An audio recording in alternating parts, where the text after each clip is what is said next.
be one of the most pressing issues of our time. Through her rich scholarship, including both books and articles that continuously develop the framework of the boundary work and symbolic boundaries, she has proved to be creative and insightful and theoretically rich in her observations and in her findings. Now, speaking from the position of someone who's also based currently at the Maastricht University in Brno, I have to also share my appreciation for having her next to my side as a mentor, as a teacher, as a colleague. And especially in the last years, she has managed to move the migration scholarship in our local context of Czech Republic, but also Central Europe forward by, among other things, establishing the Center for Cultural Sociology of Migration and being one of the main researchers there.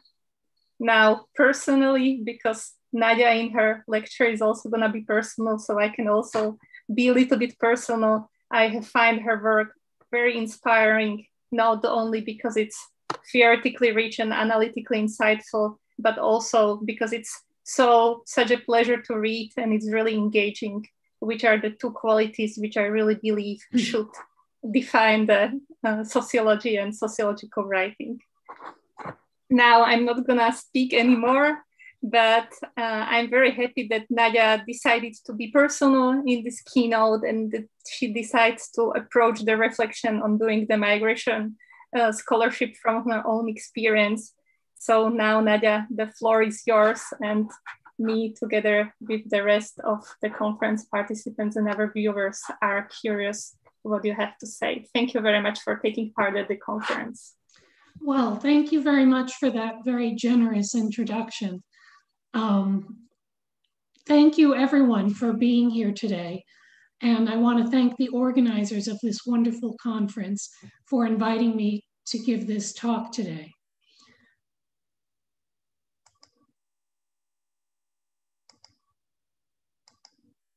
Can everyone see my presentation?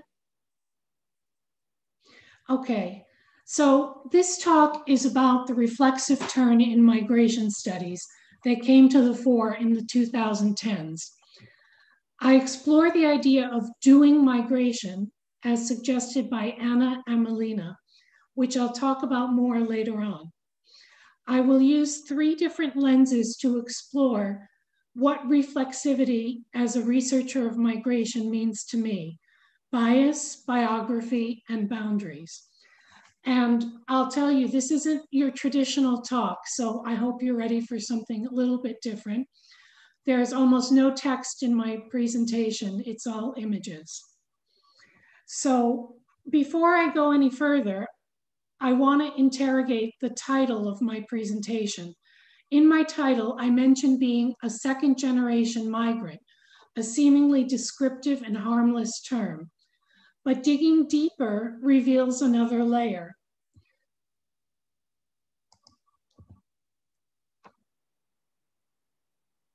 I'm going to quote Janine de Hinden, a scholar of migration and a professor of transnational studies from Switzerland, at some length. She writes, of course, for example, we try not to use the term second generation because there you have the entire logic of the nation state. Just by telling people you are a second generation, you indicate that they are somehow different. They are not from here, even if they have Swiss citizenship. She does her research on migrants in Switzerland. But then we also obviously need categories in our research. When I say I'm looking for people born in Switzerland whom I can interview, I'm also using these categories. I think we just need to be reflexive about what effect this can have. Also, I think we really have to distinguish between the way people use these categories. They have every right to use them in a normative way, but as researchers, we need to use analytical categories. This is a really important distinction. People use culture, tradition, all these notions, and they have every right to. But as a researcher, I cannot just reproduce the discourses of the people I'm working with. I have to analyze them. This is our empirical material. I need analytical categories to make sense of why people all the time are talking about culture, what they mean when they say, I want to marry someone in my culture. What exactly does this implicate? Who is the other? This distinction is very important, and it's exactly a conflation of categories of practice, of common sense, and analytical categories, which is responsible for the fact that we reproduce these normative political discourses. I find Dahinden's work inspiring for reflection. So even as I use the term second-generation migrant as a common sense category, it has implications for my research practice.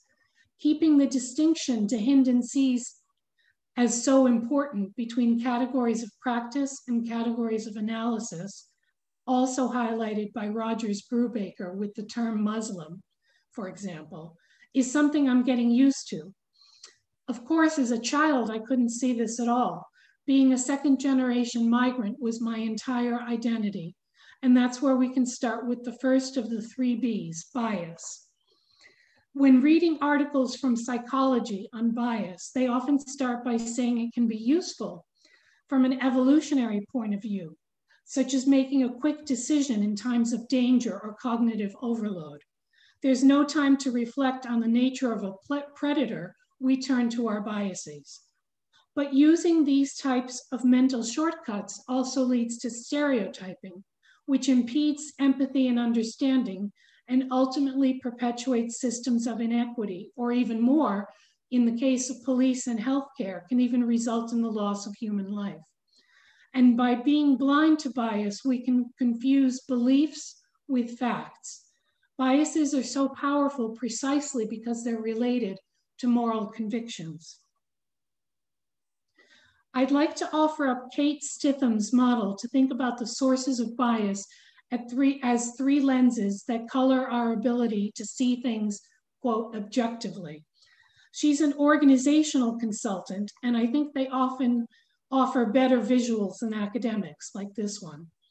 She says that no matter who we are, we live in the world and our understanding of it is shaped by our place in it, including our identity, the culture we live in, and the people we meet and experiences we have. In other words, context. So I'll unpack each of these, identity, culture, and context, in relation to the second B in my title, Biography. So first, identity. Stitham writes about how important the way we identify ourselves or others identify us, in other words, social identity, can be. She says, our association with particular groups can influence our bias. Studies show that people look more favorably on those who share some aspect of their identity and less favorably upon those who are the other. Well, nothing can describe my childhood better. Let me take you through a brief tour of the influences on my identity as a Ukrainian Catholic second-generation migrant and the biases it gave me. I regret that the majority of the photos I'm using today are not my own, just some are. The rest are back in the United States and I don't have scans of them, but Google Images yielded a wealth of photos that easily could have been me or part of my family, and they'll do the job. And my sister provided me with a few photos of her own. The upper left photo is the logo of SUM, Spilka Ukrainska Molod, Ukrainian American Youth Association, and it proclaims God and country. These were so intertwined in my identity. I was about 30-something years old when I first learned that the overwhelming majority of religious Ukrainians were Orthodox. For me, being Ukrainian meant being Catholic, and moreover, it meant fighting communism. Presumably, in my child's mind, that's why we wore military-like uniforms and learned to march in formation at summer camp, for the day we would be grown and go fight for freedom for the fatherland of Ukraine. To this day, sadly, I have to disassociate anything Russian from the regime of the former Soviet Union, and I have a visceral reaction to photos of the Kremlin.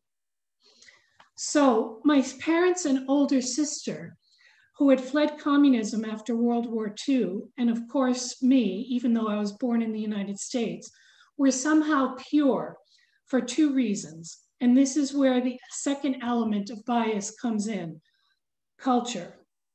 Think back to Emil Durkheim's distinction of the sacred and the profane. Being Ukrainian was certainly no less sacred, and Mary Douglas's distinction between the pure and polluted both give me insight today.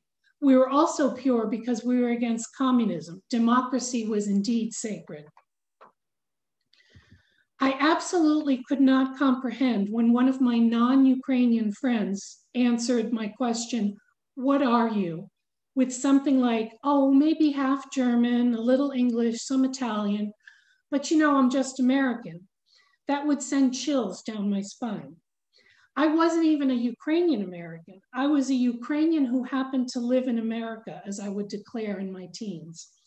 I was 100% Ukrainian, and somehow this made me pure of blood, and that somehow mattered greatly to me. The Hapa collection project, Hapa is an Hawaiian word used to refer to someone of mixed ethnic ancestry, asked my childhood query, "What are you?" and presented the answers in an exhibition at the Japanese American National Museum in 2006. The exhibition included over 80 photographic portraits and their comments of people of multiracial heritage, selected from the 1,000 portraits taken by artist Kip Fulbeck over 3 years. A selection of the responses from Los Angeles is included on this slide. Of course, as a child, I could not understand the nuances of self-declarations like this. By the way, if you ask me today how I identify culturally, I would say I'm at least partially of Ukrainian descent, with some mystery as to my exact background on my father's side. But that's another story for another talk. My DNA test only pinpoints the region of Central and Eastern Europe, when centers on Lithuania, which presents another mystery.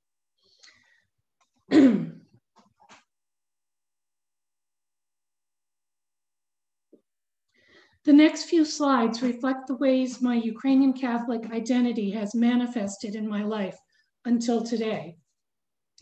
Whether visiting my cousin on my definitely Ukrainian mother's side, who is of course Orthodox, she was quite horrified when I spilled the beans in 2007 that my family in the US was Catholic.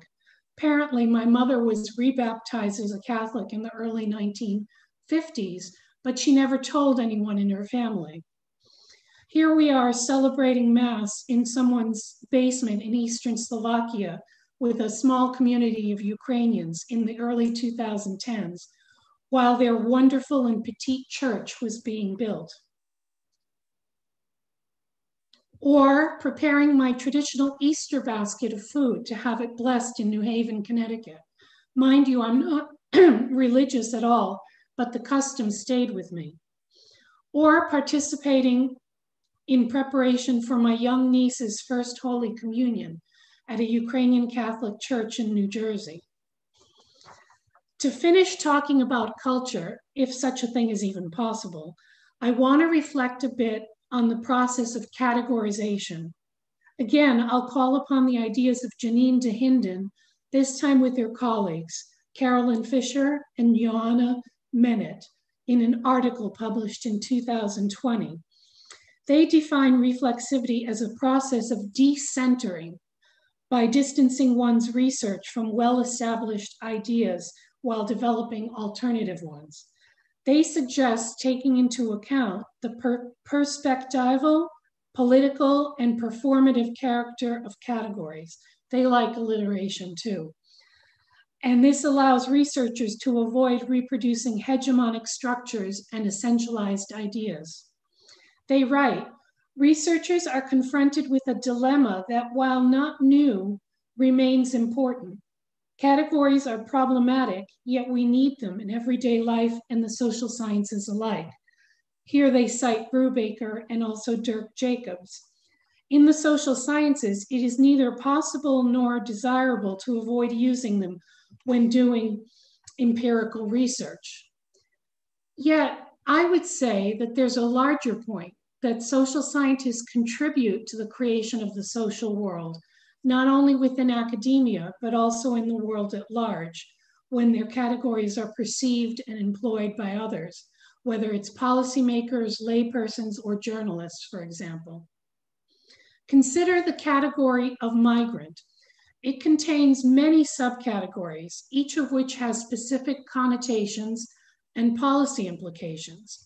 Whether people are labeled skilled expats, labor migrants, refugees, asylum seekers, or irregular unauthorized migrants, shapes their position and entitlements in society, as well as their representation in public discourse. And language, of course, matters. In Czechia, using the term migrant is far from a neutral catch-all term, as it might be academically. Yesterday, we presented our research on Czech attitudes toward migration, and we showed how the term falls on the lowest rung of what we call the hierarchy of tolerance represented among our research partners. Foreigner is a much more positive label. And just to go back to biography for a moment, I'm thinking about how my parents and my sister, after they arrived to the United States as displaced persons, were regularly called dirty DPs. If you can imagine in school, my young sister, who could be one of these children in the photo, being called a dirty DP. Today, I call my parents refugees just to avoid this polluted term, displaced persons. And my sister Mary still recalls being dressed by our mother as an immigrant child, which leads me into boundaries. What exactly makes one an immigrant child? Probably the hat in this picture. Or a migrant versus a refugee versus a displaced person. Or moving from the European context into the United States, the nation of immigrants, what makes one versus an immigrant versus an alien? Alien is the legal term for a non-US citizen, but it's rather horrible and pejorative. When I was of traditional age for the university, I attended art school in California. After just 1 year and meeting my now ex-husband, we ran off to Italy in search of adventure. What we got instead were jobs as migrant workers picking tomatoes. That also informed my view on immigrants as I performed the hardest work of my life. Eventually, I made it back to the university, and that context, getting to the third point, context, made a huge difference in how I viewed my self-identity. Before I studied sociology, I was in an American studies program. The intense biographical and autobiographical work I did with my family and myself led me finally to reflexivity about what it might mean to be an American. I learned to love the country I had grown up in, although I sometimes struggle with this today. I became something other than a pure Ukrainian Catholic. You might say that the boundary between my pure origins and the rest of America was certainly blurred at this point. So when it came time to write a sociological dissertation, I knew I would write about migration and my lifelong fascination with the question, what are you? That led me to the concept of symbolic boundaries and boundary work. As my colleagues and my students all know, I think everything's about boundaries. I'll share with you now a little bit about the process of how I arrived at that stance. My ethnographic case study for my dissertation was about what happened in a small New England city since it underwent tremendous demographic changes in the 1990s. For most of its history, Danbury, Connecticut was unusually receptive to immigrant populations, especially in contrast to a legacy of nativism in the state. Commercial developers and City Hall alike have long capitalized on a proud heritage of diversity and tolerance, framing the city as a multicultural mecca. But then, after the 1990s, Danbury's civil sphere became a hotbed of debate concerning so-called illegal immigration, and the social exclusion of immigrants became a pressing reality. As my very first field notes revealed, I thought I knew this city. I wrote, I knew there had been some changes since I had last visited Danbury in the 1980s, but nothing could have prepared me for this. It was as if I had teleported out of New England and into a small Latin American city. It was a whole new world. Indeed, Danbury represents a new type of immigrant world, what they call new gateways or new immigrant gateway destinations. The latest migrants arrived from non-European, non-white, and moreover, perhaps a majority were unauthorized. I conducted 5 years of research in Danbury, and about 3 of them were in the field. 3 words emerged as significant collective representations, or as we cultural sociologists call them, structures of meaning, the categories of immigrant, alien, and American. Some people in Danbury invoked formal criteria for inclusion or exclusion within the privileged category of American or immigrant.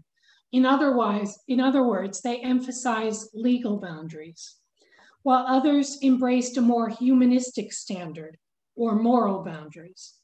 Most often they called upon both, and it was this interaction that I was interested in. I'll show a visual representation of how this works in different cases as I talk about the 3 immigrant groups and 3 groups of people, rather, I spent time with in Danbury. Even when similar criteria are invoked, the foreign-born end up on different sides of the boundary for different people. The first of the boundary makers is a group of individuals interested in immigration law enforcement. The citizens, as I call them, meet bi-monthly and organize occasional protests and forums, and I attended these regularly. What did I learn?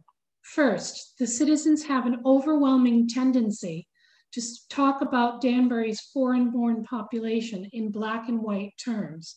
Either they're here legally or they're not. Immigrants that come legally are seemingly okay. Those who do not are problematic, very problematic, as you can see by the signs from these photos from my fieldwork. However, I found that this legal boundary is actually negotiable. The single thing I heard most over and over in the meetings and all the interviews and informal conversations I had with the citizens was, it's just not fair. So now the clarity of legal boundaries is blurred and the dividing line between groups shifts. It's just not fair that unauthorized migrants get something for nothing. And now, because you can't recognize legal migrants visually, there's just an undifferentiated mass of immigrants and aliens based on moral criteria. Then there are the activists. This is a photo of the huge May Day marches and rallies that took place across the United States in 2006, with millions of people marching in support of immigrants nationwide. In Danbury, the crowds were in the thousands, which is substantial for a small city, especially one with such an anti-immigrant reputation. I tried to spend time with the local pro-immigration activists, but ironically, they were not so welcoming to me as the citizens were.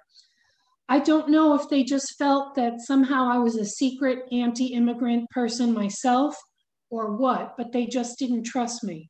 So my data had to be based on their public appearances and statements, which were numerous, and with informal interviews conducted with some of the members individually. Their boundary work was a little more complex.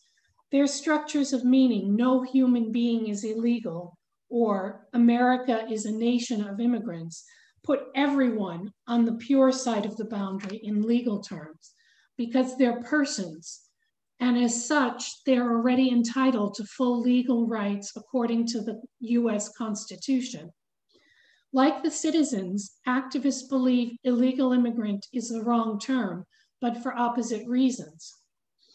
Both groups use legal criteria and consider the Constitution a sacred text, but they diverge when it comes to moral criteria.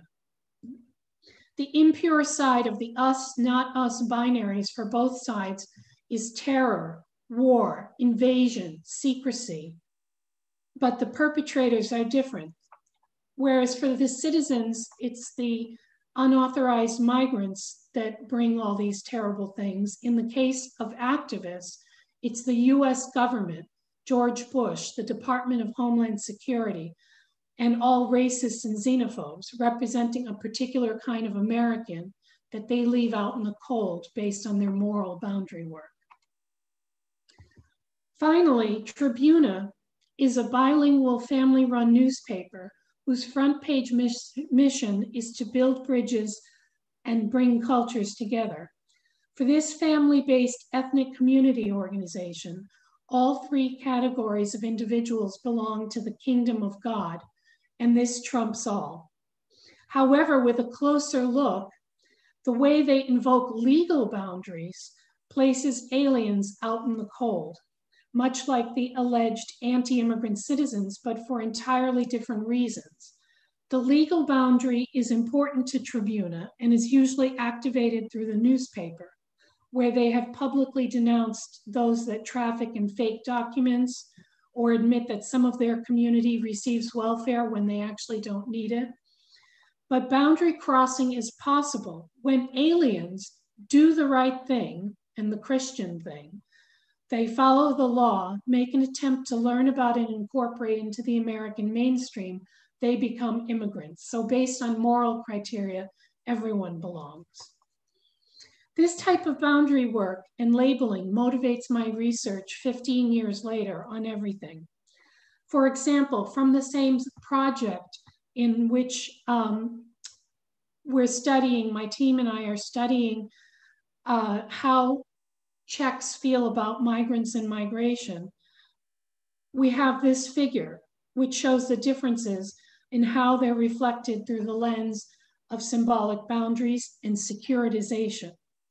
We found 3 types of discourses among the 20 interviews from Brno. Some fell closer to one of the nodes of this triangle, others were in between. The culture structure securitization encompasses speech acts that label actions, processes, and social actors as cultural, political, environmental, military, or economic threats. Boundary work usually consists of solidifying and maintaining. Within humanitarian securitization, migrants are simultaneously presented as threats and as vulnerable individuals, and boundary blurring occurs alongside boundary solidification and maintenance. Within the diversity cultural structure, it is evident when migrants are labeled positively or at least neutrally. Although diversity-oriented boundary work implies the possibility for migrants to cross or blur the boundaries with the mainstream, occasionally we can also observe boundary maintenance. In reality, all of these cultural structures overlap, sometimes considerably.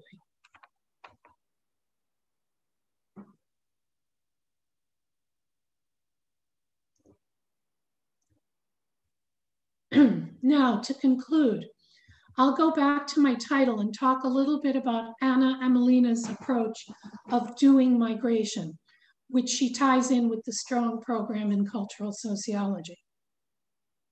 Much like everything is about boundaries, I would say, even more so, everything's about culture and its explanatory power for the workings of social life. Basically, her approach encompasses 5 premises. The social production of migration is initiated by social categorization processes that draw a distinction between migrants and non-migrants. 2, specific categorical differentiations are made with reference to those who become assigned to the category of migrant. 3, Routines of doing migration define and shape the predominant expectations regarding the appropriate behavior of individuals as migrants or non-migrants. 4, migration must be understood as a result of specific routinized practices that occur against the background of historically specific discursive knowledge. So they're calling upon Foucault here. And then 5, the nexus between routinized practices of doing migration and discursive knowledge, like narratives of belonging or membership, generate historically specific social orders of migration. That is, the provisionally stabilized configurations of institutional and other types of social routines involving narratives and related stratifications. To give you a concrete example, consider the difference between migration and mobility. Moving freely throughout the EU for EU citizens is about mobility, while movement from non-EU countries is more often considered migration. And people falling into these categories are often treated very differently. Or you call professionals like me expats and not migrants. So words matter, labeling matters, categorization matters. Consider these statements by the leaders of the 2 countries I call home. I don't think I have to speak to the consequences of the ways in which some political leaders and the media speak about and categorize migrants. And as researchers, the ways we think about, talk about, and write about migration matter. So I've taken you through this journey to share with you the standpoint from which I do migration. Standpoint theory holds that researchers must recognize the specific positions from which they see and write. I'm referencing Sandra Harding here and the story of the 6 blind men touching an elephant. And further, that they should consider all knowledge as situated, as Donna Haraway puts it. Thank you, dear audience, for joining me on this journey through the bias, biography, and boundaries that have informed my intellectual and research life. I'll close with a quote from Faten Kazaye, who writes about feminist epistemologies in migration studies. She says, the only way to produce more honest and transparent knowledge is to situate the viewpoints and experienced lives of researchers by interpreting the outcomes of their studies in their historical, social, and political context. Thank you so much for your attention. Thank you to the organizers for having me. And very last thank you goes to my parents, Ivan and Nadya JAWORSKY. Thank you.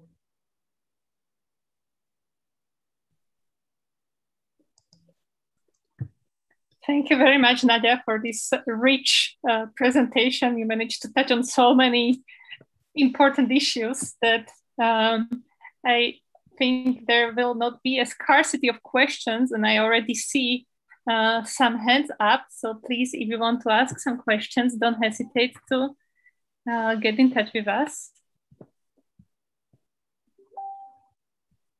Mm-hmm. So yes, please. Werner or Dominic, now I'm not sure who wants to talk first.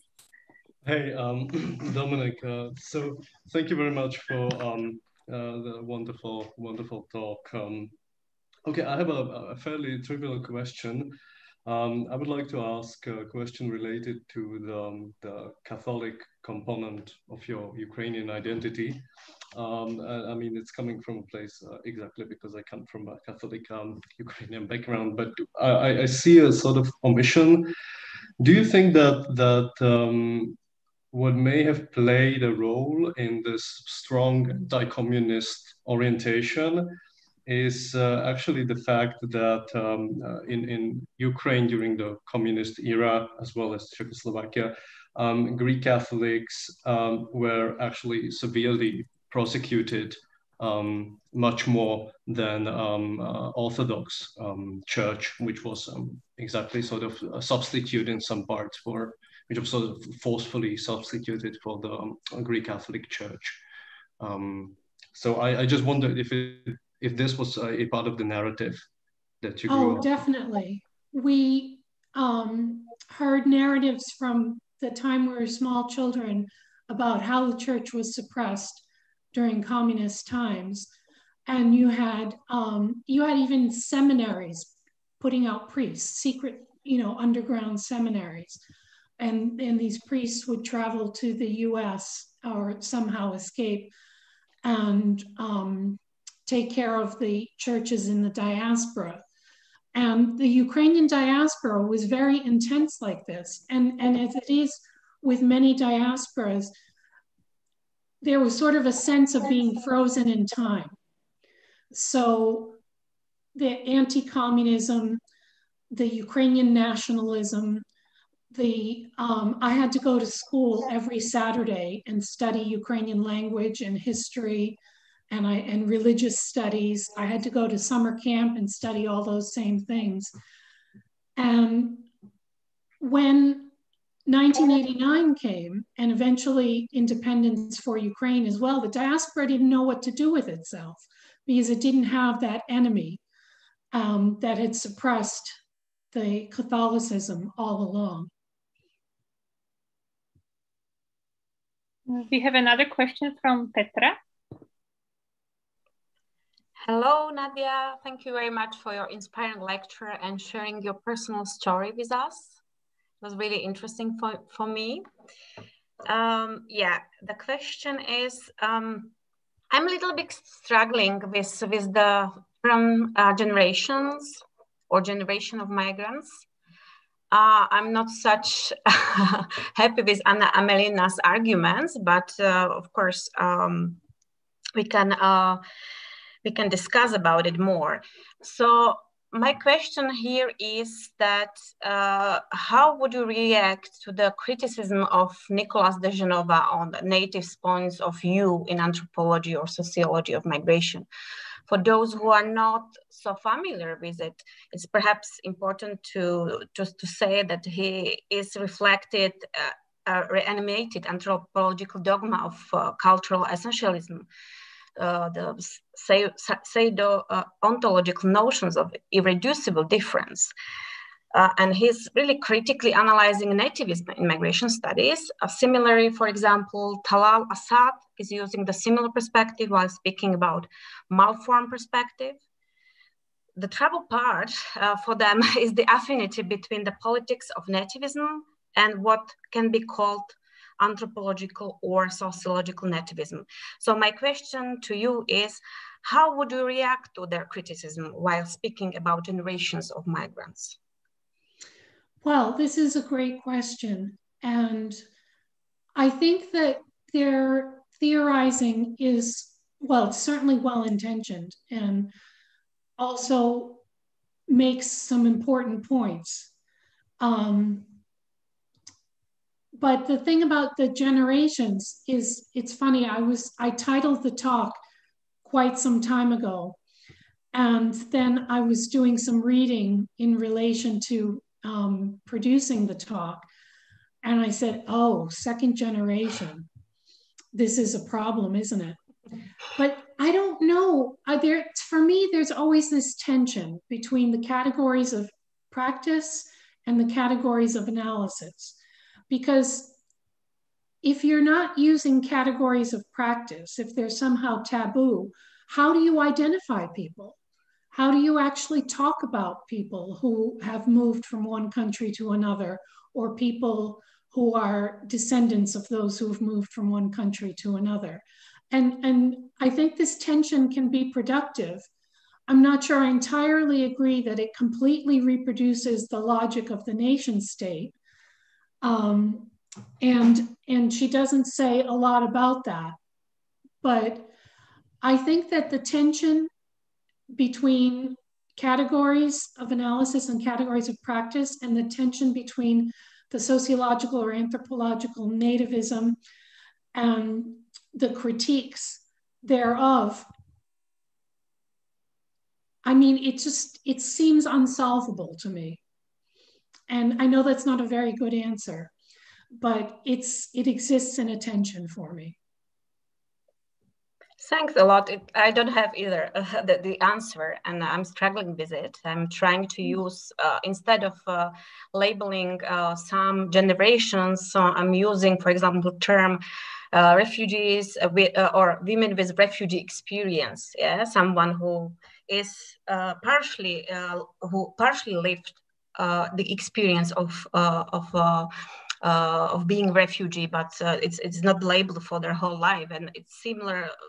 Perhaps we can work more precisely with the language, how we speak about generations. So perhaps we can look for other terms, you know, to go beyond this category, which is kind of normative and leads to anthropological nativism, perhaps. But yeah, thank you very much for your reflection. Anyway. Yeah, you know, I've had this conversation before with Ivana, actually, and coming up in her dissertation with the term people with a migratory background. Yeah.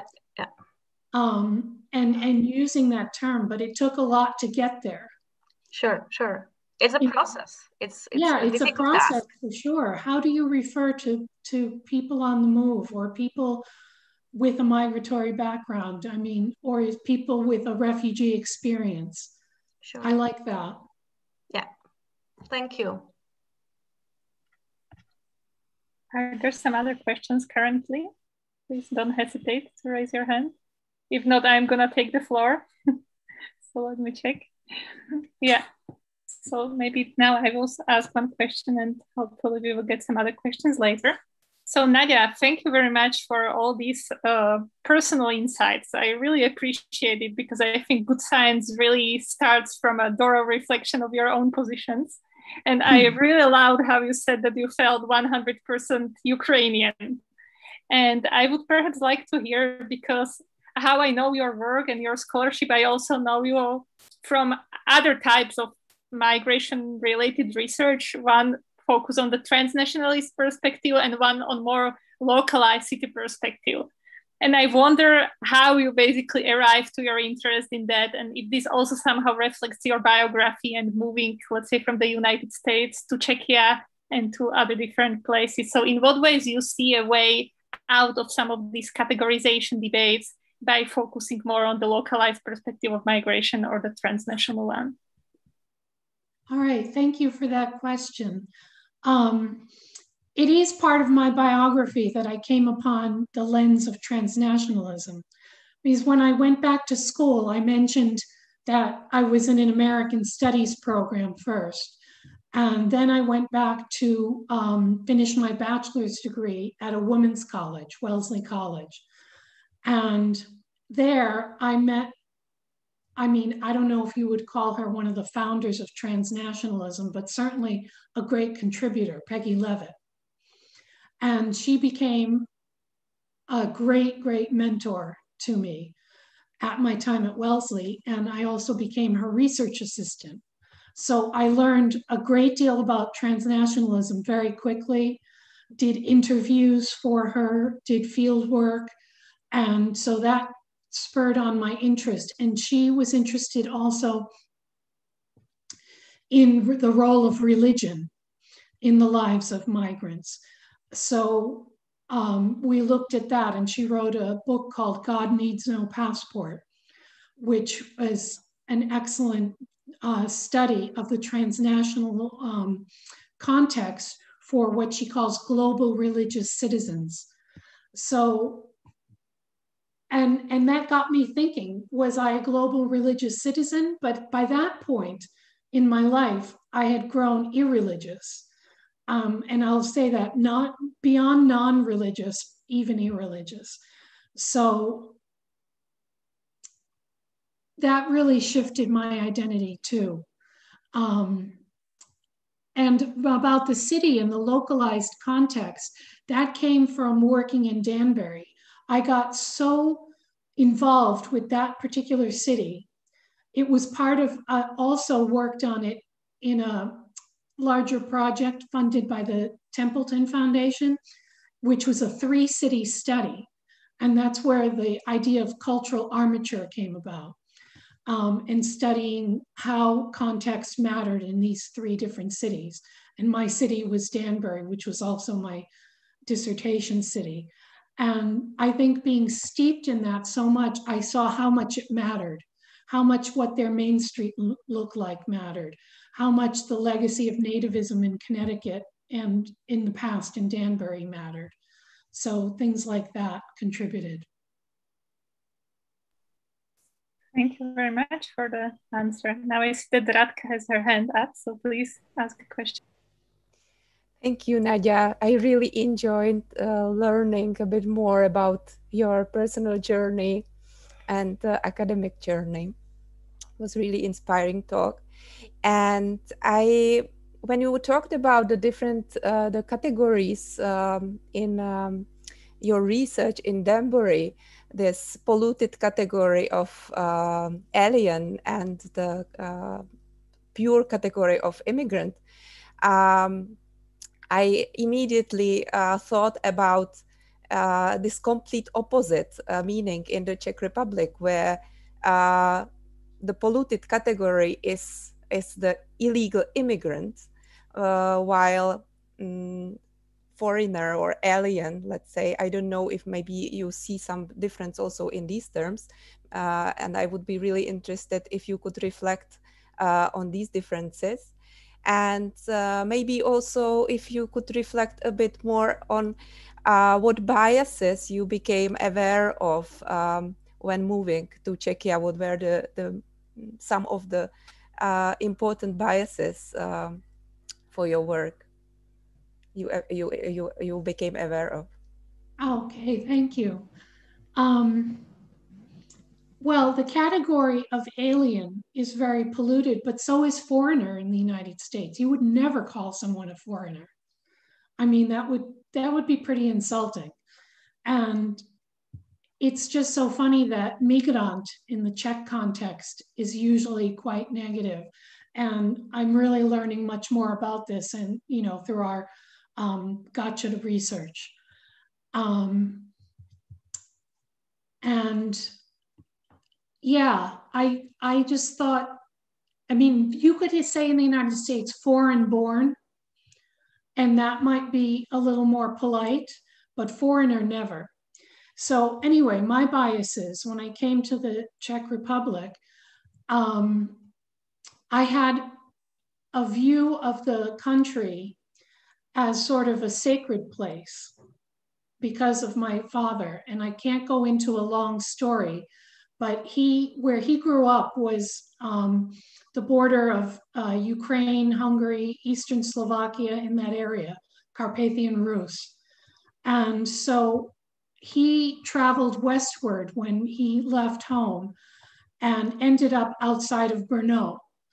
And some of how coming back to that was part of my decision in coming here, believe it or not. So I had this very sacralized context, and my father always spoke very highly of Czechs. He spoke Czech. And the other part of my bias would be that I had a feeling of it being a Slavic country, and I didn't see it as Central European. I had to learn what Central European meant. And that calling the Czech Republic Eastern European might not always be such a good idea, which, I mean, just shows you how much labels matter.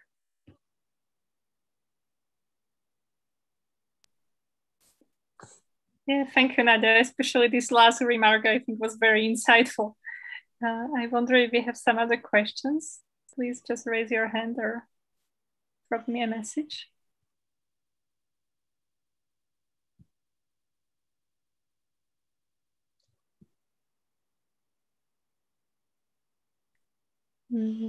Because in case there are no other questions, then I suggest that we can perhaps move to our fantastic coffee virtual space where we can continue in the conversation in an informal manner, with which I would like to ask the Zoom master to post the link to the meet. Thank you very much. So it's already there. And we have to pick a room in there, right? You have to pick a particular room. Do you already have a preference, Nadya? You can make the choice. I don't know. I thought Blaha might be nice. Okay, yeah. So please, for everyone who would like to join us, there's a link for WonderMe, and let's go and meet and continue our discussion in the room of Blaha. Thank you very much, Nadya, for your insightful talk. Thank you, everyone else, for a very rich discussion. And I would be happy to continue engaging in the discussion further. Yes, and thank you so WonderMe. much to the audience again.